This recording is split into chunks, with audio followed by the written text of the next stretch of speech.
জঙ্গলে ঘোরাঘুরি করছিলাম, হুট করে আমরা দুইজনে একটা গুহা দেখতে পাই, অন্ধকার একটা গুহা। আমি যেতে চাইনি, কিন্তু শখের কেবার ওই গুহার ভিতরেই আমাকে নিয়ে যায়। গুহার ভিতরে ঢুকার পরে পুরো অন্য জগতে এসে পড়ি, যেই জগৎ থেকে বের হওয়ার রাস্তাই আর খুঁজে পাচ্ছি না। এবং সব থেকে বেশি ভয়ানক জিনিস কি জানো, এই গুহার ভিতরে আমাদেরকে খাওয়ার জন্য রয়েছে একটা অ্যানাকোন্ডা সাপ, তা আবার ছোট না ভাই, বিশাল বড়। এবং এইখান থেকে এখন আমাদের ভেগে বের হওয়া লাগবে। শখের কেবার হ্যালো। হ্যালো, লেটস গো, চলো আমরা খেলি, ঠিক আছে? আরে শখের কেবার, আমি তো ভয়েই বাঁচতেছি না, বিশাল বড় একটা অ্যানাকোন্ডা সাপ রয়েছে এখানে। আরে ওইটার জন্য তো তোমাকে আনলাম যে আজকে একটা ডেঞ্জারাস গেম খেলবো আমরা। ইয়েস ইয়েস ইয়েস, এই যে এইখানে দেখতে পাচ্ছো যে গুহাটা দিয়ে আমরা এসেছিলাম, আর একটু পরে এই গুহাটা দিয়ে আমাদের পিছনে একটা বিশাল বড় অ্যানাকোন্ডা সাপ আমাদেরকে পিছন করতে আছে। এই কি রে শখের কেমন কি চলে গেল নাকি আমাকে একা তুই? আরে না, এখানে আছি, তুমি চিন্তা করো না।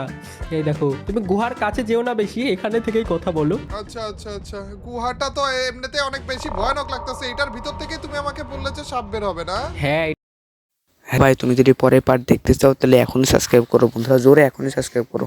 আমি দেখো ফ্রি ফায়ার খেলছি বন্ধুরা, জোরে সাবস্ক্রাইব করো, জোরে এখনই যদি না সাবস্ক্রাইব করো তাহলে পরের ভিডিওটা দেখতে পারবে না, পরের ভিডিওটা আমি আটকে দেবো। তো বন্ধুরা এখনই সাবস্ক্রাইব করো, বা এখনই লাইক করলে লাইক করো, লাইক করলে আলো ভালো হবে। তো বন্ধুরা অবশ্যই লাইক এবং সাবস্ক্রাইব করে দিবেন। Oh my